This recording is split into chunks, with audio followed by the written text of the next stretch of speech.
My name is Sharif Jamil. I'm an environment activist. So I'm also member secretary of DHORA and coordinator of Haikou Bangladesh. We are industrializing our country. We need power. We have a lot of people. But Bangladesh has huge potential. We want Bangladesh to grow its potential by producing power from renewable energy. This is good to inform that China has come up with a big portfolio to develop renewable energy projects in Bangladesh, both from solar and wind. We appreciate any country, particularly China, as they are the leader in the global arena for renewable energy production and expansion to grow more renewable energy in Bangladesh and set up more solar and wind farms in the country. My name is Bera Triasdian. You can call me Bay. I'm from Indonesia. I work with Trend Asia, one of the NGO who work in campaign and advocacy of energy. So actually in Indonesia, we shortage of the renewables. Actually from this meeting, I got the energy that maybe there's a hope that we have more than 17 thousand islands in Indonesia. In Indonesia, there is so many islands and so many remote area doesn't really connected to the grid. They don't have electricity yet.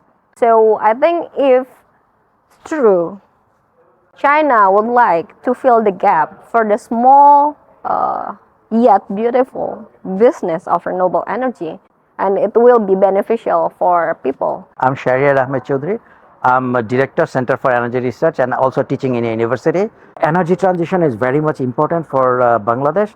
Once 90% of our total power were coming from our own gas, but now our gas reserving is declining. At the same time, our energy demand is increasing. So in Bangladesh, I would say we have very ambitious renewable energy target. We have set our target that by the year 2041, we will have 40% of our total energy from renewable sources. And as I told you that the market is 40 gigawatt or 40,000 megawatt. Government is providing some, incentives. Say for example, there is no duties on the power plant equipment. Number two, the tariff government will give you in US dollar cents. That means that local currency fluctuation will not hamper your tariff. Okay. And number three is that the investment that you bring to country, you can take it to your country without interest or any tax given. So that is very much supportive, and so there is huge opportunity for the Chinese investor as well as. I'm Bert Dalusong. I'm from ICSC, the Institute for Climate and Sustainable Cities. I'm their energy transition advisor. It's very urgent because costs of fossil fuel are very high.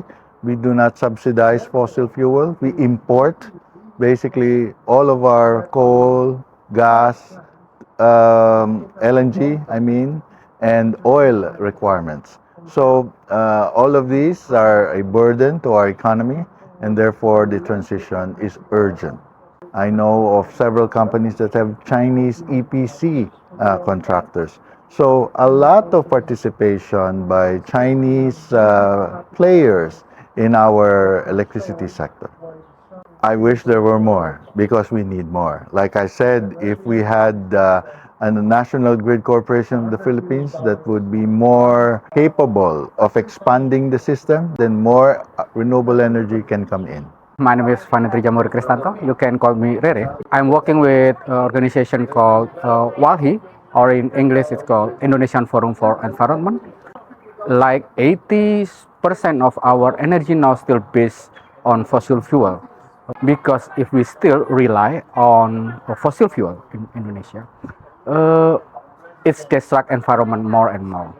So if we want to have a better environment in Indonesia, we need to change how we produce energy in Indonesia. That's why we need to transitioning our energy to more renewable energy.